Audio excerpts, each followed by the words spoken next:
Hey everyone, what's up? Welcome back. You know, in recent years, survival games have become one of my favorite genres up there with MMOs. I really love the sense of adventure and exploration, coupled with all of the fun and funny moments that you can get from a good survival title. So it has become a genre that I keep a close eye on every year in hopes that a new one comes out that brings me more of that sort of entertainment, right?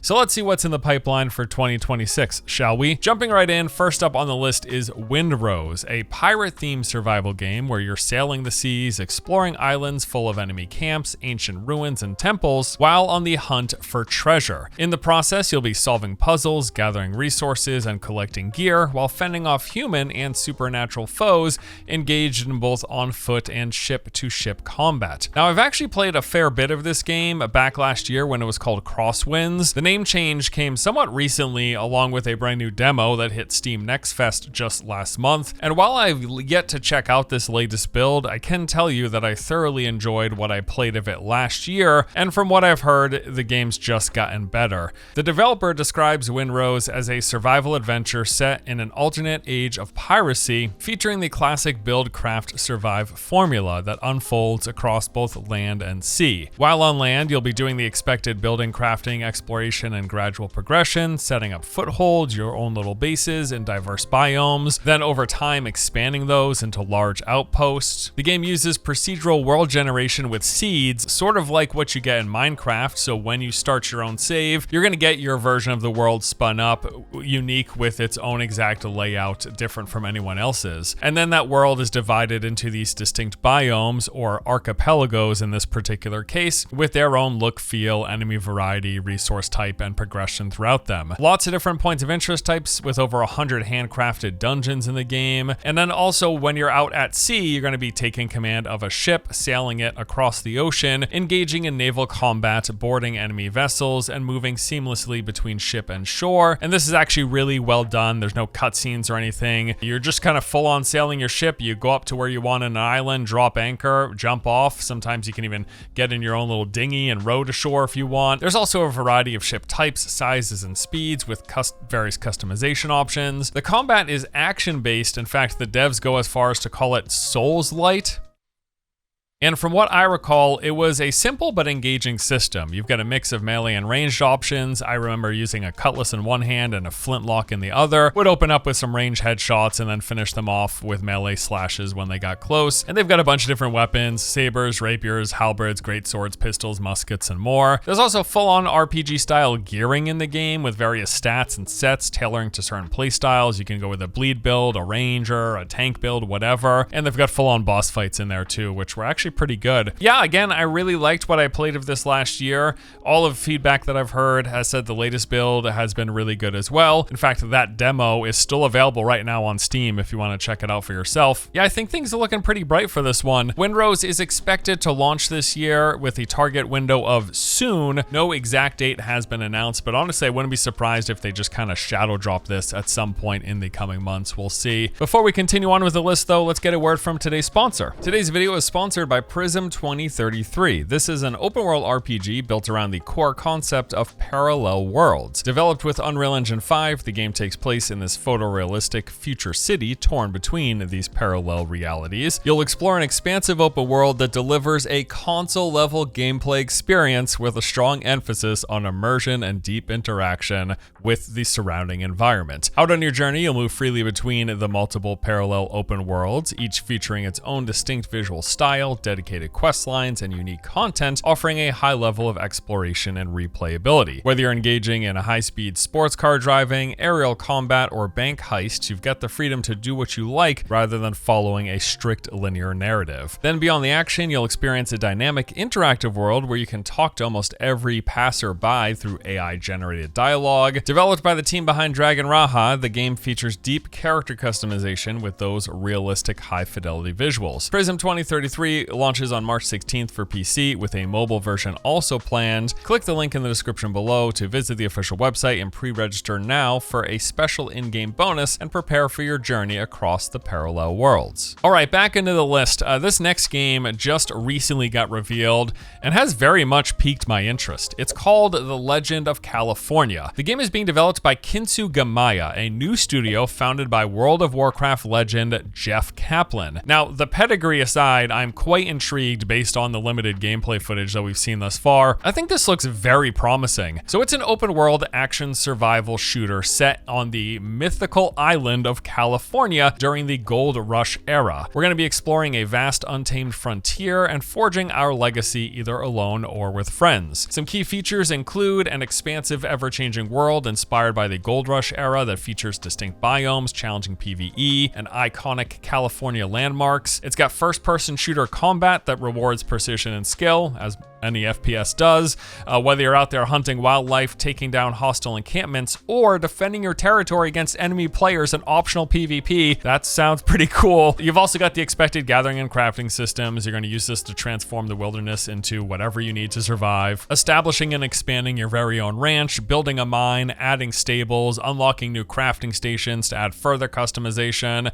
And the game's going to be played online with persistent multiplayer servers. You can either play solo or form a company with up to 3 other players. Yeah, I gotta say, I love the setting. It's got this cool Western FPS thing, which I really like. Also, the visuals and overall tone of the game is appealing to me. It has this kind of dreamy quality to the look. I don't know, I actually think this looks pretty awesome. I'm excited for it. Now, there's actually an ongoing playtest for the game right now. You can request access over on the Steam page, and then also over on their official website, it is listed as coming to early access in 2026. Yeah, I'm pretty excited to play this, honestly. Get me in the playtest, can't wait. Blackfrost is the latest game from developer Hinterland Studios, and from what I've seen, the idea here is to take the setting, theming, and much of what people loved about their first game, The Long Dark, while adding co-op and leaning more heavily into the survival elements, but now with other people. And frankly, I think this looks pretty awesome. The developers themselves seem fairly confident in the project, going as far as to call this the evolution of the survival sandbox. It's quite a claim, but let's see. Some listed features include a new massive play space set in the northern industrial city of Harmont, surrounded by majestic wilderness where you'll be exploring the city, various towns, farms, and all sorts of areas in the forest. Co-op is at the heart of the game. Even while playing solo, you will be living and engaging with NPC survivor communities. And then, of course, in multiplayer, you can work together with your friends to combine your skills and efforts. And again, they're referring to this as a next-gen survival RPG, of which they say many games have tried to bring survival mechanics to their open-world RPGs, but Blackfrost is the first survival game built ground up as a survival RPG. The game will feature this will-to-live system that adds elements of psychological survival in addition to the standard physical survival requirements of hydration, temperature, and hunger. It'll have all sorts of new hazards with the various urban dangers, deep freezes, aurora storms, radioactive zones, and more. And it features what they are calling a perma-life system. When you inevitably die to some enemies or environmental hazard or whatever, you will accumulate new risks and fears for your survivor. And then in some fashion, you can face those fears, overcoming their downsides and strengthening your character going forward, which sounds interesting. I'm not exactly sure how this will be implemented. I have kind of a vague idea in my head, but we'll be curious to see how it comes into like actual gameplay mechanics. Oh, they did mention the game will just have a straight up classic permadeath mode as well. I don't know. I think this looks pretty cool. I'm not exactly sure if I'm ready to sign off on it being the evolution of the survival sandbox, but I hope it is. Always looking for more great new games to push things forward, right? So hope it comes out, it evolves the genre and blows us all away. Blackfrost is set to come to Steam Early Access at some point this year. Railborn is a survival game with a rather unique premise of taking place on a train that you gradually build up and expand over time. You're going to be navigating the world by following tracks, which will branch every so often into different directions. You're going to choose which path, which will take you through various biomes, forests, deserts, mountains, tundras, even under the sea. Along these routes, you will frequently want to stop to scavenge points of interest, pick pick up resources, fight enemies, and collect loot, which you will then take back with you to further expand and grow your rolling behemoth. The train is built up piece by piece, floor by floor, railcar by railcar. Inside, you'll have to manage power systems, direct resource flow, and distribute water, even able to recreate biomes inside of individual carts. And the ultimate goal of the game is to get yourself properly built and equipped to pilot your train up to the ultimate track of rising into space. That you're trying to get into space with your train. All right, pretty neat premise, gotta say. Railborn is listed as coming soon to early access, planned for at some point this year. From a resource-guzzling train to a star-powered oasis, next up on the list is Solarpunk. As the name sort of hints at, this is a survival game where you use solar power as your main fuel source. Taking place in a technically advanced world of floating islands, you construct buildings, grow food, craft gadgets, and hop on an airship to explore your surroundings. The game has a pleasant, whimsical look to it, like it. You can freely build using a wide range of materials and decorations. You'll be able to generate power using wind and solar energy. With this, weather conditions will affect how much energy you can produce, so you must plan accordingly by storing backups with batteries. You'll work together alongside animals who help you in your efforts. For example, pigs can dig up truffles for you, and a variety of other animals will do other things. You'll set up automation systems like using transport drones to gather resources. That gives you more time to focus on building or exploration, and that exploration will be done via your airships, which you use to traverse from one floating island to another. Solarpunk is set to release in 2026. There's actually a demo currently available on Steam, so you can check it out early. All right, Everwind. This is the latest title to throw its hat in the ring of Minecraft-like survival games. We'll see how this one pans out. It's a first-person RPG survival sandbox where you set out on adventure, build a base on a flying island ship. There's lots of these, it seems. Gather resources, craft loot, and fight. You know, I'm not entirely sold on this game from what I've seen, but I think some of the gameplay looks pretty decent. Listed features include first-person action combat with a variety of weapons.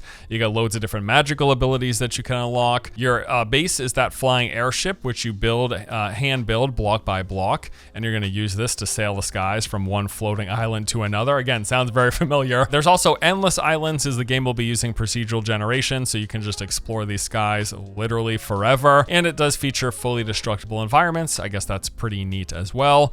Yeah, I mean, I think it looks okay. Once more, not 100% sold, but I will keep my eye on it. And actually, this is the one game on the list that's coming out very, very soon, set to release on March 17th. Now, there's a handful of other games that I would absolutely be super stoked to play this year, but looking kind of unlikely to release. First up, we got State of Decay 3. I so desperately want this game to be launching this year, but we really have no clue, and it doesn't seem especially likely.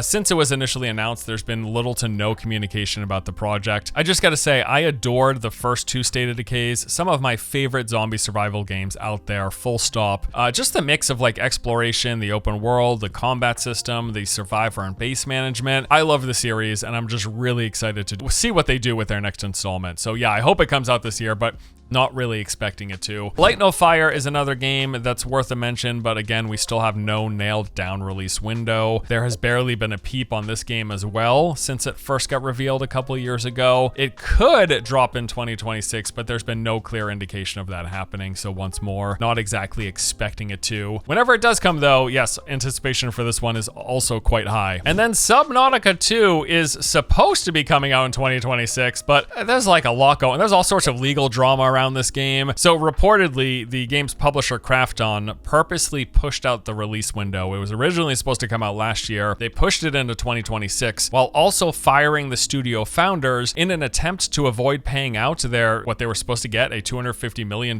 performance bonus, which, like, if true, that's a pretty serious accusation. And there's actually a few lawsuits pending at the moment. So in the first one, the original founders that got fired, they are suing Krafton for a breach of agreement where they say they purposefully reduced their resources, canceled marketing, and fired them in order to not pay out said bonus. And then Krafton is countersuing the founders, saying that they had shirked their duties and stole game files. Last I saw, both of these lawsuits were still in process, even in the discovery phase, I believe, with no clear resolution and end date in sight. So, like, I don't know if the game launches before this stuff gets sorted out, or if it even ever releases at this point. This is quite a quagmire, I gotta say. So, I don't know. We'll see what happens. But yeah, I don't know. Like, it's supposed to come out this year, but will it? Will it ever come out? We'll see.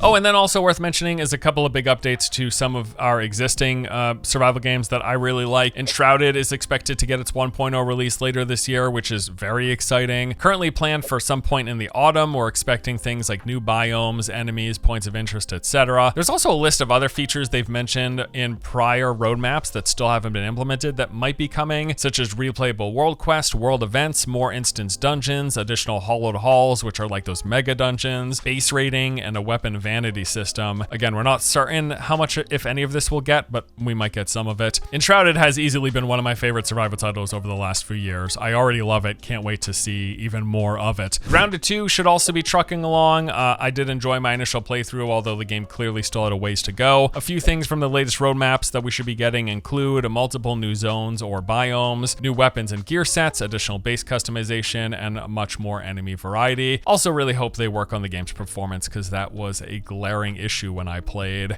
And then finally, it looks like 2026 will be the year that at last Valheim enters 1.0. This took the survival genre by storm when it first dropped in 2021, which was much deserved. The game's fantastic. But since then, it's been notably and intentionally rather slow on updates, which has been good for the developers' quality of life. They're not grinding themselves to the bone, but fans have definitely been itching to get more updates more frequently. Well, patch 1.0, the Deep North, is set for this year. They have said it's gonna be coming out this year. It'll bring with it the snowy northern biome, new enemies, resources, and loot, as well as a big pass and final update for quality of lights and just bug improvement, fixes, tweaks, all of that. You know, so yeah, it's going to be getting its official release, I guess, whatever that means for an early access game that's been out and playable for 5 years. With that, that wraps up the list. 2026 looking like another solid year for survival games. Quite a few here that I'm really looking forward to. No doubt I missed some, so be sure to let me know below if there are any other survival titles on the horizon that like you're looking forward to checking out, but I haven't mentioned. Also, there's bound to be a few more that kind of spring up out of nowhere.